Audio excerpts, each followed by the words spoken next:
ये वो अभिनेत्री है जिसने 4 बच्चों के बाप का प्यार पाने के लिए अपना पूरा करियर अपने ही हाथों से बर्बाद किया। गिनी चुनी फिल्मों में काम करने वाली इस अभिनेत्री को लोगों ने महान फिल्मकार की रखेल कहकर भी खूब चिढ़ाया। इसी वजह से उन्होंने अपने जीवन का सबसे बड़ा फैसला लेते हुए ऐलान किया कि वो आजीवन सादा जीवन जिएंगी और उस महान कलाकार की बीवी के आसपास भी नहीं मंडराएंगी। लेकिन क्या इस बलिदान से उन्हें कुछ फायदा पहुंचा? बिल्कुल भी नहीं। अपने महान पति की छांव में रहकर उन्हें घर सजाने का मौका तो मिल गया, लेकिन संतान सुख से वंचित रहना पड़ा। इस वीडियो में हम उस महान अभिनेत्री की जीवनी पेश करने जा रहे हैं जो चाहती तो उस दौर की सबसे सफल अभिनेत्री बन सकती थी, लेकिन प्यार के जाल में फंसकर उन्होंने अपना पूरा जीवन तबाह कर दिया। जी हाँ दोस्तों, नवरंग, 2 आंखें 12 हाथ, झनक झनक पायल बाजे, सहरा, पिंजरा जैसी जबरदस्त फिल्मों की हीरोइन संध्या की ही बात हो रही है। संध्या वो अभिनेत्री है जिनके लिए कहा गया कि वो इसलिए मां नहीं बन पाई कि उन्होंने एक स्त्री होते हुए दूसरी स्त्री का घर तोड़ा था। लेकिन शायद ही किसी को पता होगा कि संध्या में कोई भी कमी नहीं थी। वो तो शांताराम ही थे जिनकी चौथी संतान चारुशीला के बाद एक एक्सीडेंट हुआ, जिसमें ऑपरेशन के दौरान डॉक्टरों ने उनकी पिता बनने की शक्ति छीन ली। लेकिन लोगों ने संध्या को दोषी ठहराया। ये केवल एक किस्सा नहीं है, बल्कि संध्या के जीवन के साथ अनेकों कहानियां जुड़ी हैं।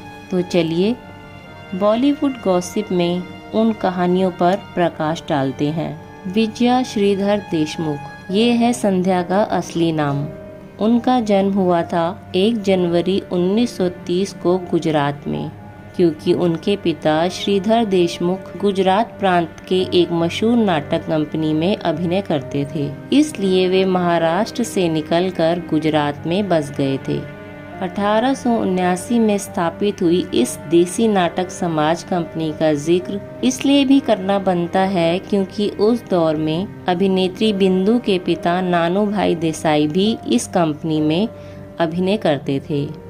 बाद के दिनों में मुंबई के कालवा देवी इलाके वाले भांगड़वाड़ी थिएटर में इस कंपनी के स्टेज शोज आयोजित होने लग गए थे, तो सारे कलाकार मुंबई आकर बस गए। उन कलाकारों में संध्या के पिता श्रीधर देशमुख भी थे।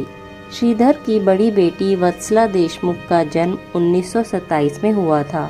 दोनों बेटियां बचपन के दिनों से पिता के संग स्टेज पर काम करती आ रही थी। यूं समझ लीजिए कि पिता ने ही दोनों बेटियों को अभिनय करना सिखाया था। यहाँ सबसे बड़ी बात यह है कि विजया और वत्सला मराठी के अलावा गुजराती नाटकों में भी अभिनय कर लेती थी, इसलिए गुजराती फिल्मों का दौर शुरू होते ही विजया और वत्सला को गुजराती फिल्मों के ऑफर आने शुरू हो गए। वी शांताराम ने अपनी आगामी फिल्म के लिए विज्ञापन जारी किया हुआ था। उसी विज्ञापन को देखकर वत्सला और विजया ऑडिशन देने शांताराम के ऑफिस आ गए। एक मराठी साहित्यकार की कहानी पर वी शांताराम साहब अमर भोपाली नामक फिल्म बना रहे थे। इस फिल्म के ऑडिशन के लिए पहुंची 20 साल की विजया को देखकर शांताराम साहब बहुत प्रभावित हो गए। उन्होंने मन ही मन विजया को कास्ट ही कर लिया था, लेकिन जब उन्हें पता चला कि विजया नाच नहीं सकती, तो उन्होंने विजया के लिए फिल्म का शेड्यूल बदल दिया। यहाँ आपको बताना जरूरी है कि अमर भोपाली के लिए विजया की बहन वत्सला ने भी ऑडिशन दिया हुआ था, लेकिन शांताराम साहब ने विजया को हीरोइन बनाने का फैसला कर लिया था। कुछ दिनों तक शांताराम साहब के कहने पर विजया ने दिन रात नृत्य कला का प्रशिक्षण लिया। उसके बाद जब विजया नृत्य करने के लिए तैयार हो गई तो शांताराम साहब ने उन्हें तोहफे के रूप में नया नाम संध्या दिया। आगे चलकर इसी नाम से विजया बहुत लोकप्रिय बन गई। अमर भोपाली साल 1951 में रिलीज हुई थी। इस फिल्म में मशहूर चरित्र अभिनेत्री ललिता पवार ने भी शानदार भूमिका निभाई थी। इस फिल्म को कांस फिल्म फेस्टिवल में भी भेजा गया था। कांस फिल्म फेस्टिवल में भेजी गई यह भारत की दूसरी फिल्म थी। अमर भोपाली के बाद रिलीज हुई परछाई फिल्म ने हिंदी फिल्म जगत में तहलका मचा दिया और संध्या का नाम घर घर में मशहूर हुआ। परछाई भी 1952 में रिलीज हुई थी। सबसे गजब की बात ये भी है कि इस फिल्म में शांताराम साहब ने हीरो की भूमिका निभाई थी, तो वहीं हीरोइन के रूप में उनकी दूसरी पत्नी राजश्री नजर आई थी और तो और संध्या ने खलनायिका का किरदार निभाया था। परछाई के बाद शांताराम साहब ने हिंदी दर्शकों के लिए अमर भोपाली जैसी फिल्म बनाने का फैसला लिया। साथ ही एक कलर फिल्म भी बनाना चाहते थे। ऐसे में महान कलाकार महमूद खान ने उन्हें बड़ी हीरोइन कास्ट करने के लिए कहा, लेकिन शांताराम ने इस बार भी संध्या के नाम पर मोहर लगाते हुए झनक झनक पायल बाजे फिल्म पर काम करना शुरू कर दिया। इसी फिल्म को बनाते वक्त शांताराम साहब को आर्थिक तंगी का सामना भी करना पड़ा। ऐसे में उन्होंने अपनी दोनों पत्नियों को अपने अपने जेवर गिरवी रखने को कहा। शांताराम साहब की पहली बीवी बिमलाबाई बड़ी भोली भाली थी। उन्होंने पति के फैसले के खिलाफ एक आवाज भी नहीं उठाई, लेकिन गहने गिरवी रखने की बात पर उनकी दूसरी पत्नी जयश्री शांताराम से झगड़ने लगी। नतीजतन दोनों ने अलग रहने का फैसला किया। दूसरी तरफ झनक झनक पायल बाजे ने पहले दिन से बॉक्स ऑफिस पर तहलका मचाना शुरू कर दिया। अगर आपने यह फिल्म देखी है तो आपको पता होगा कि इस फिल्म की कहानी संध्या के नृत्य पर टिकी हुई है। कहानी से लेकर संगीत तक हर मायने में यह फिल्म बाकी फिल्मों से एक कदम आगे ही थी। आपको बता दूं कि झनक झनक पायल बाजे भारत की ऐसी पहली फिल्म थी जिसमें बड़े बड़े सेट लगे हुए थे, जैसे आज के ज़माने में संजय लीला भंसाली फिल्म बनाते हैं। उस तरह का नज़रिया शांताराम साहब का था। जयश्री से मनमुटाव होते ही शांताराम ने संध्या को अपना हमदर्द समझ लिया। इसके बाद दोनों एक दूसरे के करीब आ गए और शांताराम ने जयश्री को तलाक देकर संध्या से तीसरी शादी कर ली। यहाँ भी मज़ेदार बात यह है कि जयश्री को तलाक देने के 40 दिन बाद तीसरी शादी हुई थी। शादी होते ही संध्या शांताराम साहब के साथ राजकमल स्टूडियो के कमरे में रहने लगी। संध्या को अपनी मां के रूप में देखने के बाद शांताराम के चारों बच्चों की प्रतिक्रिया बहुत बुरी थी। इसलिए संध्या ने शांताराम की पहली पत्नी और बच्चों से दूर रहना उचित समझा। शांताराम की तीसरी बीवी बनने के बाद संध्या की खूब बदनामी हुई। लोगों ने इसे पब्लिसिटी स्टंट कहना शुरू कर दिया था। फिल्मी मैगजीन में भी ये खबर छपने लगी कि शांताराम के जायदाद पाने के लिए संध्या ने ये कदम उठाया था। साथ ही लोगों को ये भी पता था कि संध्या शांताराम के बड़े बेटे से 1 साल छोटी है। इन खबरों से तंग आकर संध्या ने फिल्म जगत की सबसे बड़ी प्रतिज्ञा ले ली।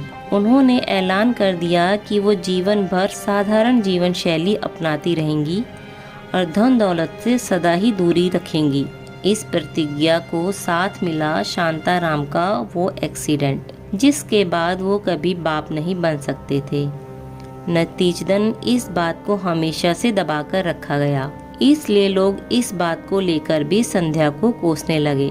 संध्या और शांताराम का रिश्ता उस वक्त अटूट साबित हुआ जब 2 आंखें 12 हाथ फिल्म की शूटिंग के दौरान शांताराम अंधे हो चुके थे।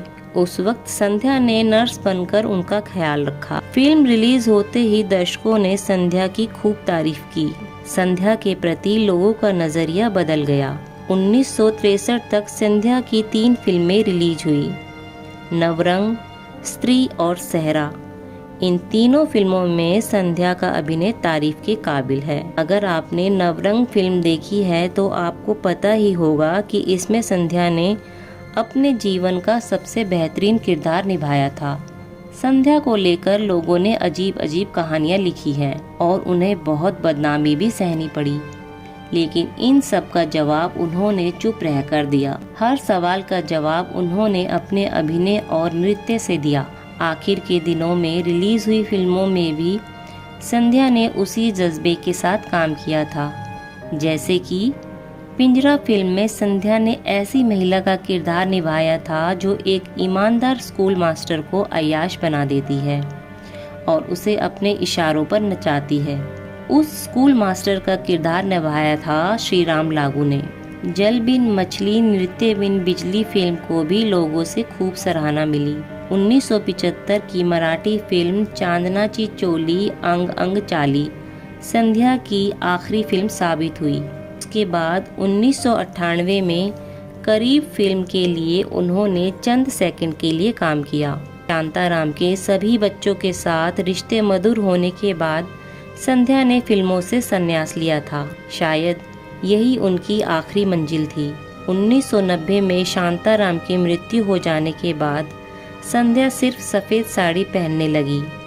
जैसे जैसे जमाना बीतता चला गया वैसे वैसे लोग शांताराम की कहानी भूलने लगे। लेकिन जब भी संध्या का ख्याल आता है तो 1960 का ज़माना याद आता है। उम्र के 94 साल पार करने वाली संध्या की देखभाल की जिम्मेदारी शांताराम की पहली बीवी बिमला बाई के बेटे किरण निभा रहे हैं। आपको हमारी वीडियो कैसी लगी ये कमेंट बॉक्स में ज़रूर लिखिएगा और बॉलीवुड गॉसिप इस यूट्यूब चैनल को सब्सक्राइब करिएगा।